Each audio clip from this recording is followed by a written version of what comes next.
नमस्कार, स्वागत है आपका ईटी नाउ स्वदेश पर। मैं हूं आपके साथ पूजा त्रिपाठी और आप देख रहे हैं हमारी खास पेशकश टैक्स मंत्रा। और इस शो में हम आपके सवालों को शामिल करेंगे और टैक्स से जुड़ी जो आपकी छोटी छोटी उलझनें हैं वो भी हम इस शो के जरिए सुलझाने की कोशिश करेंगे। अगर आपके कुछ सवाल हैं तो सबसे पहले तरीका आपको बता देते हैं। आप हमें संपर्क कर सकते हैं। हमारी मेल आईडी लगातार आपकी स्क्रीन पर फ्लैश होती रहेगी। आप अपने सवाल हमें वहाँ भेज सकते हैं। साथ ही हमारे व्हाट्सएप नंबर पर भी आप अपने सवाल हमें मैसेज कर सकते हैं। चलिए शो की शुरुआत करते हैं और आज हम बात करेंगे कुछ ऐसे डिडक्शंस की जिनका कि आपको अभी भी इस्तेमाल करना बेहद ज़रूरी है। अब हम बात कर रहे हैं, पहले हम आपको कॉन्टेक्स्ट पूरा समझा देते हैं। यहाँ पर पिछले महीने कई सैलरीड टैक्स पेयर्स ने उनको ओल्ड टैक्स रेजीम और न्यू टैक्स रेजीम में चुनाव करना पड़ा होगा। और काफ़ी सारे हमारे जो व्यूअर्स हैं, टैक्स पेयर्स हैं, उन्होंने न्यू टैक्स रेजीम का चुनाव भी किया होगा और काफ़ी सारे डिडक्शन अब उनको यहाँ से नहीं मिल पाएंगे। लेकिन वो सभी जो डिडक्शन थे एक पॉपुलर टैक्स मेजर के तौर पर जाने जाते थे, काफ़ी पॉपुलर टैक्स इंस्ट्रूमेंट थे। लेकिन क्या आपने कभी सोचा है कि वो इंस्ट्रूमेंट, उनका एक मात्र पर्पस सिर्फ टैक्स बचाना नहीं था, बल्कि उनकी और भी काफ़ी सारी विशेषताएं हैं जिन्हें कि आपको रखना ज़रूरी है, उनमें निवेश बनाए रखना ज़रूरी है, जिससे कि आपके टैक्स की प्लानिंग तो एक तरफ हो ही रही है, आपके फाइनेंशियल प्लानिंग के लिए भी वो सारे इंस्ट्रूमेंट ज़रूरी हैं। तो ऐसे में आज हम उन इंस्ट्रूमेंट्स की चर्चा करेंगे, उन निवेश एवेन्यूज़ को हम आज चर्चा करेंगे जिनमें कि अगर भले ही आपने न्यू टैक्स रेजिम चुन लिया हो तो अब उन इंस्ट्रूमेंट के साथ क्या करें, उसको लेकर कंफ्यूजन होगी आपके दिमाग में। तो कौन से प्लान आपको होल्ड करने चाहिए, कहाँ से आपको एग्जिट ले लेना चाहिए, इन तमाम कंफ्यूजन को आज हम इस शो के माध्यम से दूर करने की कोशिश करेंगे। और इसमें हमारी मदद करेंगे जाने माने टैक्स एक्सपर्ट और सीए सुधीर कौशिक, जो कि को फाउंडर और सीईओ हैं taxspanner.com के। Sudhir ji, thank you so much ET Now Swadesh को समय देने के लिए। तो आज का जो टॉपिक है ये खास करके उन व्यूअर्स के लिए बहुत उपयोगी होगा जो कि अब न्यू टैक्स रेजिम में आ चुके हैं और वो उन्हें समझ में नहीं आ रहा है कि जिन इंस्ट्रूमेंट्स में पहले से उनका निवेश चल रहा था उसके साथ वो क्या करें, बंद कर देना चाहिए या फिर कंटिन्यू करना चाहिए। इस तरह की कन्फ्यूजन हमें हमारे व्यूअर्स की तरफ से भी मिल रही है। तो उसमें थोड़ी मदद करने की कोशिश करिए। और शुरुआत सबसे पहले यहाँ पर टर्म इंश्योरेंस से करेंगे। उसके इस इंस्ट्रूमेंट को लेकर क्या करना चाहिए, पहले तो इसकी विशेषताएं बताइए कि क्यों उपयोगी है और क्यों इसे कंटिन्यू करते रहना चाहिए। थैंक यू पूजा। जो टैक्स पेयर्स ने अपने एम्प्लॉयर को अभी डिसाइड कर लिया है या चुनाव कर लिया है कि मुझे न्यू टैक्स रेजिम में जाना है या ओल्ड टैक्स रेजिम में, अगर आपने नहीं चुनाव किया है तो आप by default new tax regime में हैं। अगर अभी भी किसी को डाउट है तो एक तो ये बात ध्यान कर लें कि इस साल आप बाय डिफॉल्ट तो न्यू टैक्स रेजिम में आ गए हैं, आपने अगर नहीं किया है ओल्ड टैक्स रेजिम। दूसरी बात इसमें ध्यान रखने वाली ये है कि ओल्ड टैक्स रिजीम में आप रिटर्न फाइल करते हुए समय जा सकते हो। तो ये भी ध्यान रखना है कि अगर मेरे को डिडक्शंस की, जब हम बात करेंगे आगे कितनी उपयोगी हैं आपकी लाइफ के लिए, तो भी करना है। हो सकता है आपको डिडक्शंस ओल्ड टैक्स रिजीम में जाकर के ले लो अपनी, जब फाइनल रिटर्न फाइल करो। वो ऑप्शन अभी भी सैलरीड के पास है। आप एम्प्लॉयर के पास चेंज नहीं कर सकते हो, एम्प्लॉयर अब चेंज नहीं करेगा। लेकिन अपनी रिटर्न जब आप फाइल करोगे तो सरकार ने, गवर्नमेंट ने आपको ये, सीतारमन जी ने आपको ऑप्शन दी हुई है। इसलिए मैं याद दिलाना चाह रहा हूं, और जो इस साल की रिटर्न फाइल कर रहे हैं खास तौर पे इवेल्युएट कर लें, क्या अभी आपको न्यू टैक्स रिजिम में रिटर्न फाइल करनी चाहिए या ओल्ड में।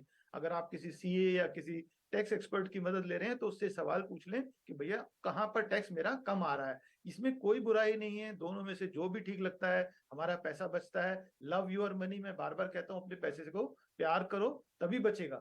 और वो बचाना के लिए सरकार ने ऑप्शन दिया, हमारी कोई गलती या हमारी कोई चालाकी नहीं है। हाँ, लेकिन हमें इवेल्युएट करना है कि मेरी कौन सी डिडक्शंस हैं और मुझे कौन सी लेनी चाहिए। तो न्यू टैक्स रिजीम अभी एक नई और पॉपुलर स्कीम है, खास तौर पे जिनकी इनकम 7 लाख 8 लाख से कम है। और इसके ऊपर भी कुछ लोग जो है फिर भी इसका चुनाव करके, थोड़ा टैक्स रेट्स क्योंकि 15 लाख तक कम है, तो वो फिर भी इसमें जाने के लिए आतुर हैं। मैं कहूंगा कि व्याकुल है कि यार इसी में जाना है, थोड़ा सा टैक्स दे देते हैं। अब रही बात कि अगर हम टैक्स दे रहे हैं तो हमें, क्योंकि डायरेक्ट बेनिफिट कुछ नहीं है, सरकार आपका कोई भला नहीं करेगी, कोई भी भला नहीं करेगी, मैं सच बोल रहा हूं। आप बता दो कि आपने अगर सरकार को ज्यादा टैक्स दिया है तो क्या आपका बीमारी का इलाज सरकार करा सकती है जिस हॉस्पिटल में आप कराना चाहते हो, जिस हॉस्पिटल में आप कराना चाहते हो। तो इसके लिए इंश्योरेंस चाहिए। अगर आपको कुछ हो जाए, आपके घर वालों को सरकार पैसा देगी? नहीं देगी। तो आपको टर्म इंश्योरेंस इसलिए बहुत जरूरी है कि अगर आपको कुछ हो जाए, हमने कोई अमृत नहीं चखा हुआ है कि हमें कुछ नहीं होगा। कल एक्सीडेंट हो सकता है, कोई और बीमारी निकल सकती है, हार्ट अटैक हो सकता है, किसी को कुछ हो सकता है। टर्म इंश्योरेंस, जैसा कि पूजा ने कहा, ये आपकी बेसिक नीड है जो कि एटीसी में आता है। अब एटीसी की डिडक्शन न्यू टैक्स रिजिम में नहीं है, लेकिन सिर्फ इसलिए कि वो टैक्स रिजिम में नहीं है, न्यू टैक्स रिजिम में, तो मैं ये टर्म इंश्योरेंस छोड़ दूं? शायद बहुत बड़ी गलती है, बेवकूफी है। ऐसा ना करें। अगर जरूरी है तो आप ओल्ड टैक्स रिजिम में इसका बेनिफिट ले लें, लेकिन अपनी लाइफ की, अपनी जो इनकम की सिक्योरिटी है अपने घर वालों के लिए अवश्य करें। और एटलीस्ट 10 टाइम्स हम बोलते हैं, एक हम रूल है, और ज्यादा अच्छा होता है कि 15-20 गुना कर दो, ताकि घर वालों को कोई हमारे बाद भी किसी तरह की लाइबिलिटी, अगर आप मकान में रहते हैं उसका लोन है, वो पे करने की बजाय बैंक मकान ही ना ले ले, या कोई उनके पास और कोई लोन है जिसको चुकाने के लिए बच्चों के लिए या वाइफ के लिए या जो भी फैमिली डिपेंडेंट्स हैं उनके लिए परेशानी खड़ी हो जाए, या बच्चों की एजुकेशन बीच में रुक जाए। टर्म इंश्योरेंस इन सब चीजों को आपको कहीं ना कहीं सिक्योर कर देता है आपकी लाइफ से लिए। और हो सकता है कई बार हमारी हेल्थ ही नहीं रहती है उतनी, जो आज हम इनकम कर रहे हैं, कल मुझे अगर कुछ हो जाए तो मैं वो काम जो आज मैं करता हूँ, सपोज मैं गाना गाता हूँ और मेरी आवाज ही खराब हो गई, तो मैं वो नहीं कर सकता। अगर मैं कोई कंप्यूटर पे काम करता हूँ, मेरी आंखों में दिक्कत आ गई, या मेरा कोई और कलाकारी का काम है या पढ़ाई का काम है, ऐसी चीजों में लोगों की लाइफ में होता है। तो ये जो इंश्योरेंस है ये प्रोटेक्ट करता है। टैक्स सेविंग तो इसके ऊपर चेरी ऑन द केक है, वो आपको एक समझदारी का, तो कहते हैं ना, पुरस्कार मिलता है कि चलो टैक्स भी बच गया। लेकिन अगर नहीं भी मिल रहा है टैक्स सेविंग का बेनिफिट, तब भी term insurance and similarly medical insurance, दोनों ही इंश्योरेंस उतने ही इंपॉर्टेंट है। न्यू टैक्स रिजिम में दोनों की छूट नहीं मिलेगी, डिडक्शंस नहीं मिलेगी। तो इसके लिए ओल्ड टैक्स रिजिम हम पहले से रिकमेंड करते हैं, क्योंकि उसमें ज्यादा अच्छा है, आपकी फाइनेंशियल वेलनेस बनती है। लेकिन फिर भी लोगों को, क्योंकि एक कैश इन हैंड की जिसे कहते हैं कि आदत है, और कमजोरी, मैं तो उसको कमजोरी कहता हूँ, क्योंकि सारा पैसा आप आज खर्च कर दोगे तो कैसे करोगे कल का फ्यूचर का काम? तो ये भी सोचना चाहिए। पर अगर किसी ने चुन लिया है तो उसको भी सलाम, क्योंकि सरकार ने ऐसी योजना दी है जिसमें लोगों को ऐसा पैसा कैश इन हैंड चाहिए। अब टर्म इंश्योरेंस और मेडिकल इंश्योरेंस जितने इंपॉर्टेंट है, उसी तरह से पीपीएफ को भी मैं रिकमेंड करता हूं, अगर आपका चल रहा है कोई, क्योंकि ये एक फिक्स्ड गारंटीड रिटर्न देता है और टैक्स फ्री है। तो जिसको रिस्क नहीं लेना है वो भी इसको कंटिन्यू करे। पीपीएफ में पैसा आपको कोई, अगर आपका एम्प्लॉयर भी डिडक्ट कर रहा है, नहीं मिल रही डिडक्शन, कोई बात नहीं, एटीसी की डिडक्शन नहीं है तो, लेकिन इतनी अच्छी रिटर्न जिसपे टैक्स ही नहीं है। हाँ, 2.5 लाख से ज्यादा वालों के लिए ज्यादा रिकमेंडेड नहीं है, क्योंकि वो इंटरेस्ट अब टैक्सेबल है। तो पीपीएफ को भी आप कंटिन्यू करेंगे, इसको भी आपको डिसकंटिन्यू नहीं करना है, चाहे आप न्यू टैक्स रिजिम में चले जाएं। एक और चीज है 80CCD2 की, जिसे हम कहते हैं एनपीएस, नेशनल पेंशन स्कीम। इसको भी कंटिन्यू करना है, क्योंकि ये आपकी रिटायरमेंट के लिए एक जबरदस्त कॉर्पस बनाने के लिए सरकार ने की है। और खास बात यह है कि ये न्यू टैक्स रिजीम में भी अलाउड है। तो क्योंकि ये अलाउड है ओल्ड टैक्स रिजीम में भी और न्यू टैक्स रिजीम में, ये एक ऐसी डिडक्शन है जिसे एनपीएस हम कहें, एम्प्लॉयर एनपीएस। तो इसको कंटिन्यू तो करना हर हाल में आपके लिए फायदेमंद है। और जो लोग अभी भी नहीं कर रहे हैं, अगर आपका एम्प्लॉयर आपको एनपीएस दे रहा है तो शायद वो कल पछताएंगे, क्योंकि पैसा तो आपके हाथ से जा रहा है टैक्स के रूप में अगर आप नहीं सेव कर रहे। प्लस इसकी रिटर्न पीएफ से भी ज्यादा है, 11-12% की रिटर्न बहुत होती है। और इसमें एनपीएस में इतनी रिटर्न आ रही है, आपने अपना पैसा जहां भी लगाया है चेक करो, क्या वो 10%, 12% की रिटर्न दे रहा है? प्लस टैक्स सेविंग, क्या वो टैक्स सेविंग दे रहा है? दोनों ही चीजें तो यहाँ मिल रही हैं आपको। तो न्यू टैक्स रिजीम में एनपीएस को भी कंटिन्यू करना है। अगर कुछ चीजें पूजा मैं वो बताना चाहूंगा जो डिसकंटिन्यू करनी चाहिए, या जिनको थोड़ा सा मैं कहूंगा कि रोक के चलना चाहिए, सोच के चलना चाहिए। सुधीर जी, इस पर हम चर्चा करेंगे, लेकिन जो इंस्ट्रूमेंट के नाम अभी आपने बताए, जैसे कि अगर आप न्यू टैक्स रजीम में आ चुके हैं या अभी आपने सिलेक्शन नहीं किया, तो ये काफ़ी इंपॉर्टेंट इन्फॉर्मेशन थी कि अगर अभी तक आपने उसका चुनाव नहीं किया तो ध्यान रखिए कि फिर वो बाय डिफ़ॉल्ट आप नए टैक्स रजीम में जा चुके हैं। चाहे तो इसे इनकम टैक्स पोर्टल में जाकर आप चेक कर सकते हैं, और अगर अभी तक आपने चुनाव नहीं किया है तो ये भी एक इम्पॉर्टेंट इन्फॉर्मेशन आपको दी गई कि आईटीआर भरते समय भी आप इसका चुनाव कर सकते हैं कि दोनों में से आपके लिए बेहतर कौन सा है। और सब कुछ करते हुए भी अगर मान लीजिए अब न्यू टैक्स रेजिम में आप एंट्री कर ही चुके हैं, आपको उसी के ज़रिए टैक्स का अपना प्लानिंग समझ में आ रही है, तो उसे रखिए, कोई दिक्कत नहीं है। लेकिन बाकी सारे इंस्ट्रूमेंट्स जो अभी हमने चर्चा की, इसे डिसकंटिन्यू मत कीजिए, क्योंकि अक्सर हम यही सुनते हैं कि ये टैक्स सेविंग इंस्ट्रूमेंट हैं, टैक्स सेविंग इंस्ट्रूमेंट हैं। नहीं, ऐसा कुछ नहीं है। ये इसकी अपनी अलग विशेषताएं हैं, तो इनका भी ध्यान में रखिए। जैसे कि मेडिकल इंश्योरेंस हुआ, टर्म इंश्योरेंस हुआ, पीपीएफ हुआ, एनपीएस में तो सुधीर जी आपसे कई बार बात हो चुकी है इस पर, और आपका भी ये फेवरेट टॉपिक रहा है, और इसमें निवेश करने की सलाह दर्शकों को आप शुरू से ही देते हुए हैं, तो इसका ज़रूर ध्यान रखिए। एक और इंस्ट्रूमेंट पर मैं आपकी सलाह लेना चाहूँगी, सुकन्या समृद्धि योजना। इसको भी काफ़ी पॉपुलर टैक्स सेविंग इंस्ट्रूमेंट के तौर पर ही देखा जा रहा था जब से ये अनाउंसमेंट हुई थी। लेकिन इसकी भी कुछ विशेषताएं बताइए, और क्या इसे डिसकंटिन्यू करना सही होगा? स्पेशली सुकन्या तो उनके लिए काफ़ी फायदेमंद होता है जिनकी बेटियां होती हैं। तो सुकन्या समृद्धि को लेकर क्या सजेशन होगा आपका? देखो, डिसकंटिन्यू करने का रीजन उसमें भी इसलिए नहीं है क्योंकि आपका जो इंटरेस्ट रेट है, पहले तो आप कंपेयर करोगे कि आपके पास ऑप्शन क्या है। अगर आपने पीएफ में पैसा रख रहे हो तो वहां पर भी आपके पास इंटरेस्ट फ्री है, और रेट ऑफ इंटरेस्ट दोनों का बराबर ही होता है लगभग, बहुत मार्जिनल सा फर्क है। अगर हम ये देखें कि पर्पस, जो मेरा गोल है वो बच्चे की, जो लड़की है खासतौर पे जो बेबी गर्ल होती है, उसके लिए इसका ऑब्जेक्टिव है। अब इसके लिए हमारे पास अगर पैसा रखना है तो मैं कई बार इसमें गोल्ड बॉन्ड को भी वो रखता हूँ ऑप्शन, क्योंकि अगर मुझे एटीसी की डिडक्शन नहीं लेनी है और मेरा गोल 8 साल से ज्यादा का है, तो गोल्ड बॉन्ड में गोल्ड की रिटर्न अक्सर एफडी से ज्यादा होती है, ऐसा ऑन एन एवरेज देखा गया है। प्लस 2.5% सरकार over and above gold rate के दे रही है, तो गोल्ड बॉन्ड को मैं ज्यादा रिकमेंड करता हूं, क्योंकि वो भी उतना ही सुरक्षित है और बिल्कुल कोई टैक्स वैक्स कहीं पर लगता नहीं है अगर आप मेच्योरिटी पर उसको एनकैश कराते हो। तो अगर मेरे बच्चे की कोई भी जो गोल है, उसका एजुकेशन का या मैरिज का, हायर एजुकेशन का, तो I would recommend to buy gold bonds as possible. मतलब जब भी ये क्वार्टरली निकलते रहते हैं, थोड़े थोड़े करके आप एक्यूमुलेट करते रहिए। अगर एक साथ पैसा है तो एक साथ भी ले लीजिए।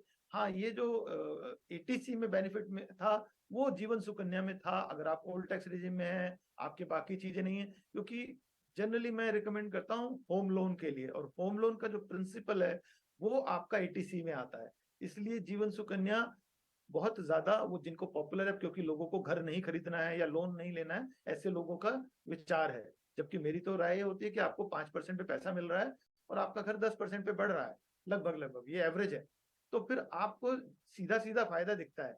फिर भी आप उसको डेफर करते हो या टैक्स देने में खुश रहते हो, तो वो उनकी समझ है। तो मैं एटीसी को पहले टर्म इंश्योरेंस से हम कवर करते हैं, फिर उसके बाद हम उसको होम लोन या बच्चों की ट्यूशन फीस है। अगर पैसा फिर भी इनमें नहीं है तो हम जीवन सुकन्या या किसी और का सुझाव देते हैं, या ईएलएसएस का खासतौर पे, क्योंकि जिन लोगों ने इक्विटी में नहीं किया हुआ है। लेकिन सीधा सीधा जीवन सुकन्या वो शायद बिल्कुल जिनके पास कम पैसे हैं या जिनके पास रिस्क लेने की एपिटाइट नहीं है और जिनको बहुत सारा गोल्ड बॉन्ड या इस तरह की चीजें नहीं समझ आती हैं, वो एक सिंपल स्कीम की तरह से। पर हाँ, डिसकंटिन्यू करने का कोई ऑब्जेक्टिव नहीं है, लेकिन अब आप हर साल उसमें और कंट्रीब्यूट क्यों करेंगे? टैक्स बेनिफिट तो इसीलिए है ना कि आप उसमें अब कंट्रीब्यूट करें। तो अगर आपने 80 जो न्यू टैक्स रिजिम में आ ही गए हो, तो फिर आपके पास और ऑप्शन भी हैं। ठीक है। तो ये है राय। सुकन्या समृद्धि को लेकर भी काफ़ी सारी क्वेरीज आई थी, लेकिन अगर आपके पास उतने पैसे नहीं और न्यू टैक्स रेजिम में आप आ चुके हैं, तो और भी काफ़ी सारे तरीके हैं जिससे कि आप सेविंग कर सकते हैं। सुकन्या समृद्धि योजना को आप चाहें तो उसको होल्ड कर सकते हैं। बता रहे थे कि कुछ और भी ऐसे इंस्ट्रूमेंट, ये तो हमने बात की कि क्या कंटिन्यू करना चाहिए, कुछ और भी इंस्ट्रूमेंट के बारे में आप बताए थे कि जिसे डिसकंटिन्यू कर देना चाहिए, जिनसे एग्जिट हो जाना चाहिए। वो सारे इंस्ट्रूमेंट कौन कौन से हैं? मेरे पास अगर कोई पुरानी पॉलिसीज हैं, जैसे जिसे हम ट्रेडिशनल प्लान कहते हैं, जहां पर मेरा प्रीमियम ज्यादा जा रहा है और बीमा कम मिला हुआ है, क्योंकि हम्म। जो इंश्योरेंस कंपनीज की जो हम्म। रिटर्न है वो 5-7% के बीच में होती है, बहुत अच्छी 7 होगी और 5 है। तो जब मेरा एटीसी बेनिफिट भी चला गया, क्योंकि वो इंश्योरेंस का तो मुझे एटीसी में मिलता है, और मेरा रिस्क कवर भी कम है, हम रिकमेंड कर रहे हैं टर्म कवर ले लो। तो उन पॉलिसीज को सरेंडर करना ज्यादा बेहतर है, या उनको पेड पॉलिसीज में कन्वर्ट हो जाते हैं कि वो पॉलिसी तो रहेगी पर अब आपको प्रीमियम नहीं देना है आगे, उनको बोलते हैं पेड पॉलिसी में कन्वर्ट करना। आप अपने इंश्योरेंस एजेंट से बात कर सकते हैं कि यार मैं आगे प्रीमियम नहीं देना चाहता, जो है ये अगले 5 साल 10 साल का जो भी टर्म है इसको उतने में ही कवर कर दो। तो उससे क्या होगा, आपका बीमा भी बचा रहेगा और आपके जेब से पैसा उसमें नहीं जाएगा, जो कि एटीसी में, क्योंकि बेनिफिट नहीं है न्यू टैक्स रिजीम में। दूसरा उसका जो रीजन है, क्योंकि उसकी रिटर्न कम है, और हम हमेशा कह रहे हैं कि आपके पास ऑप्शन, ये देखो कई बार लोगों का एटीसी ओवरफ्लो हो रहा था। ओवरफ्लो मतलब पीएफ में ही लोगों का इतना पैसा डिडक्ट हो जाता है जो 15-20 लाख की सैलरी पे आ जाते हैं कि फिर उनके पास स्कोप ही नहीं है, बच्चों की ट्यूशन फीस नहीं है। तो जब मेरा 1.5 लाख टोटली कंट्रीब्यूशन एटीसी का था, तो ऐसे लोगों को भी, चाहे वो न्यू टैक्स रिजीम में हो या ओल्ड टैक्स रिजीम में, उनको भी हम डिसकंटिन्यू करने के लिए बोलते हैं and take the term cover. Term cover सस्ता है, वो एटीसी में कम जगह घेरता है, आपकी 10,000 20,000 रुपए में काफी कुछ आपका रिस्क कवर हो जाता है। और इंश्योरेंस का मतलब भी प्रोटेक्शन है, उसका जो प्राइम ऑब्जेक्टिव है वो प्रोटेक्शन है। इन्वेस्टमेंट सेकंड है, खराब नहीं है। अगर मैं बच्चों की पढ़ाई के लिए पैसा सेव कर रहा हूँ तो मैं रिकमेंड करता हूँ कि आप ऐसी पॉलिसी लो जिसमें कि आपका पैसा भी बढ़े, ताकि बीच में अगर उस गोल तक आप ना गए तो वो पैसा आपका बच्चे को एजुकेशन पे पक्का पक्का मिल जाएगा। और अगर आप गए भी तो वो पैसा, क्योंकि यूलिप वगैरह में उसमें जो रिटर्न्स मिलती हैं वो बेहतर होती हैं, पर वो 10 साल 15 साल जिसका पास टाइम है उनके लिए अच्छा है। जो 2-3 साल 5 साल के लिए सोच रहे हैं, यूलिप उनके लिए रिकमेंडेड नहीं होता है। अब एनएससी और फिक्स डिपॉजिट, ये भी दो ऐसी ऑप्शन है जो एटीसी में लोगों का एक, कहते हैं ना, ज्यादा पसंदीदा इन्वेस्टमेंट था। एनएससी तो खैर पहले हुआ करता था, इनको भी डिसकंटिन्यू कर देना चाहिए, क्योंकि 5 साल के लिए फिक्स डिपॉजिट करना, उससे अच्छा 1-2 साल के लिए करो, और वो भी जब जरूरत है तो ब्रेक कर सको। आजकल उसको हम कहते हैं, जो हमारे अकाउंट में स्वीप इन फैसिलिटी, जिसमें 7% या 7.25% आपको ब्याज मिल रहा है और आप उसको सेविंग अकाउंट की तरह से यूज कर रहे हो, तो वो कर देना चाहिए इंस्टेड ऑफ फिक्स डिपॉजिट, क्योंकि आपको एटीसी का बेनिफिट नहीं मिल रहा है। ये उन फिक्स डिपॉजिट या उन एनएससी के लिए बात कर रहा हूं मैं। हाँ, जिसके पास अभी पैसा है और पीएफ में जगह खाली है तो पहले वहां पर रखे। 2.5 लाख पर एनम में आपको tax free interest guaranteed return मिल रही है। लोग नहीं करते हैं। फैमिली में अगर 5 लोग 18 साल से बड़े हैं तो 5 अकाउंट आप खोल सकते हो।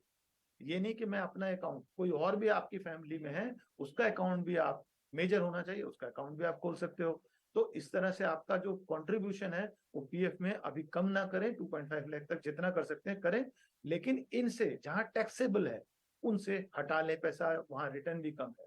इसी तरह से हमारे पास ये जो ट्रेडिशनल प्लान के बाद अगर हमारी कोई एडिशनल पॉलिसी या एडिशनल कोई इन्वेस्टमेंट चल रही थी, जो कि सपोज करो मेरा होम लोन था और वो होम लोन मेरा सेल्फ ऑक्यूपाइड घर पे चल रहा है, अब सेल्फ ऑक्यूपाइड पे न्यू टैक्स रिजीम में आपको छूट नहीं है, तो उसके लिए क्या करना चाहिए, आपको वो लोन पे करके अपना इंटरेस्ट सेव कर लो, क्योंकि अब आपका टैक्स बेनिफिट चला गया है। तो अगर मेरे पास कोई एफडीज है उससे मैं अपना लोन पे करके दोनों तरफ से सेविंग कर सकता हूँ।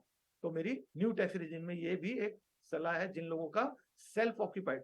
हाँ, अगर आपका रेंटेड प्रॉपर्टी है, आपका जो घर है वो रेंट पे है, तो आप वो लोन कंटिन्यू करो, न्यू टैक्स रिजीम में उसकी छूट मिलेगी, दोनों में मिलती है अगर आपकी प्रॉपर्टी रेंटेड है। और मैं सैलरीड लोगों को फिर से एक बार याद दिला दूं, मैंने पिछले कई शोज में बताया, आपके लिए घर किराए का ही फायदेमंद है, क्योंकि आप एचआरए का बेनिफिट ओल्ड टैक्स रिजीम में, न्यू में नहीं मिलेगा, ओल्ड टैक्स रिजीम में वो भी मिलता है।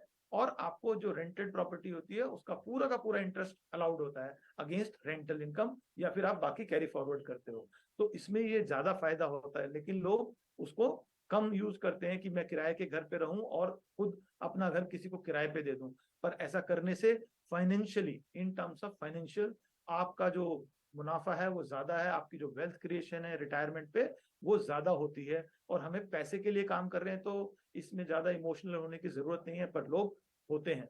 ठीक है, तो अपना इमोशन कंट्रोल करके कभी कैलकुलेट करके देखोगे तो लाखों का नहीं, शायद करोड़ का फायदा होता है, क्योंकि 30 साल हम ऐसी गलती करते हैं, 30 साल में हम इतना पैसा लूज कर देते हैं जिसका अंदाजा भी नहीं है टैक्स में, सिर्फ इस गलती से कि हम अपने घर में रहते हैं, और वो घर भी एक्चुअली तो बैंक का होता है बहुत सारे टाइम तक, उस घर में भी बैंक का लोन होता है, वो सिर्फ आपके नाम है। इसी तरह से अगर आपका घर पे कोई और रह रहा है तो उस पर 30% तो रिबेट ही मिलती है।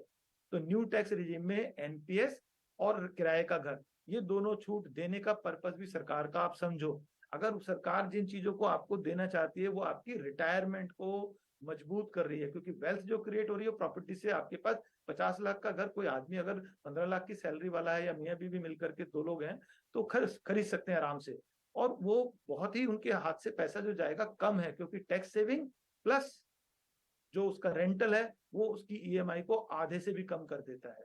यानी कि आपके पास अगर मान लो 35 लाख का लोन और 35 हजार की ईएमआई आई भी, तो उसमें से आप मुश्किल से 15 हजार अपनी जेब से दे रहे हो, बाकी आपका रेंट से आएगा प्लस आपके टैक्स सेविंग से आएगा। तो ऐसे में इस डिसीजन को लोग नहीं लेते और वो फिर रिटायरमेंट पे या बीच बीच में अपने जरूरत के लिए इधर उधर पैसे की तरफ देखते हैं कि हमारी लाइफ में तो हमने कुछ किया नहीं।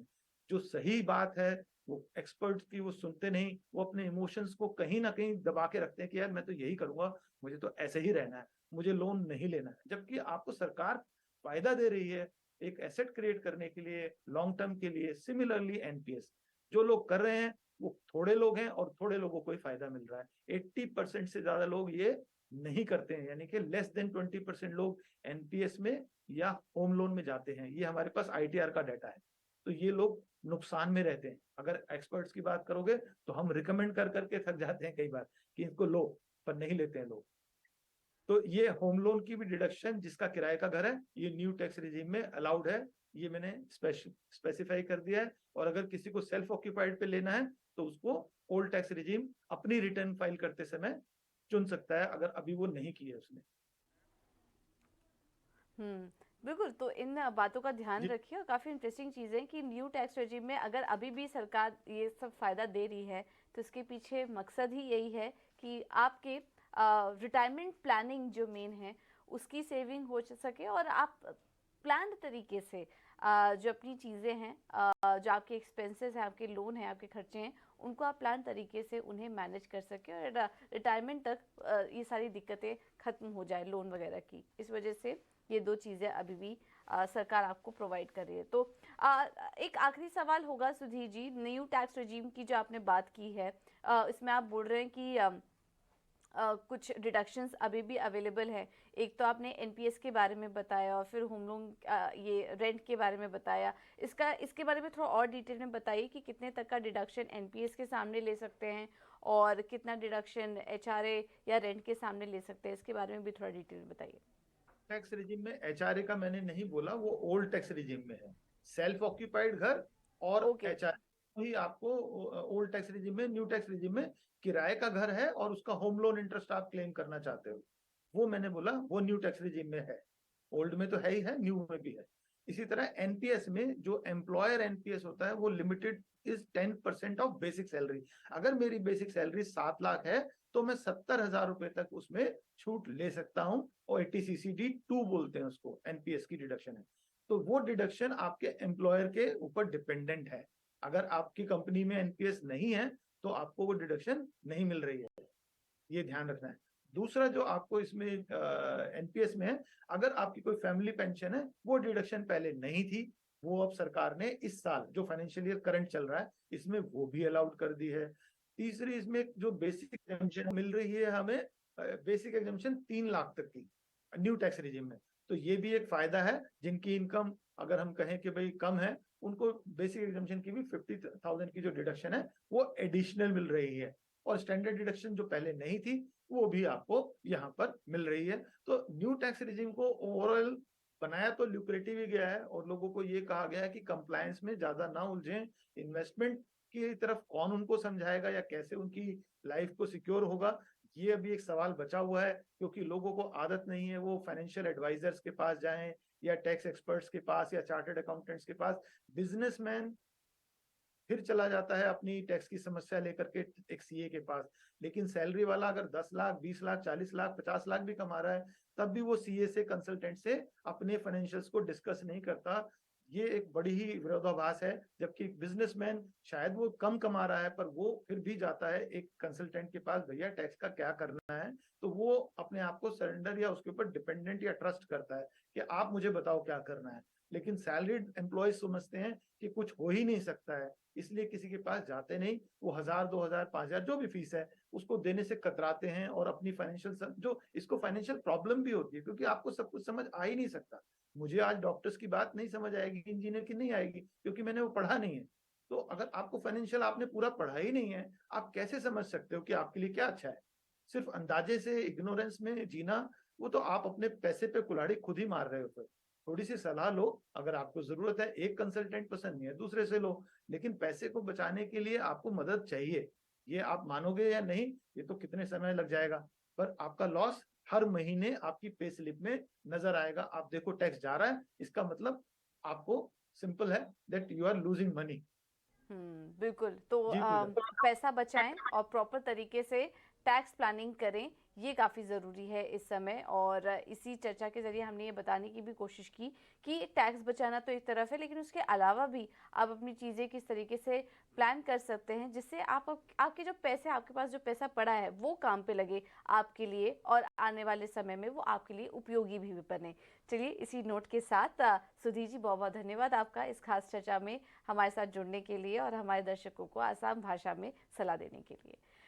फिलहाल टैक्स मंत्रा में इतना ही। एक छोटे से ब्रेक के लिए रुकेंगे हम यहाँ पर, लेकिन आप बने रहिए टीना स्वदेश के साथ। नमस्कार।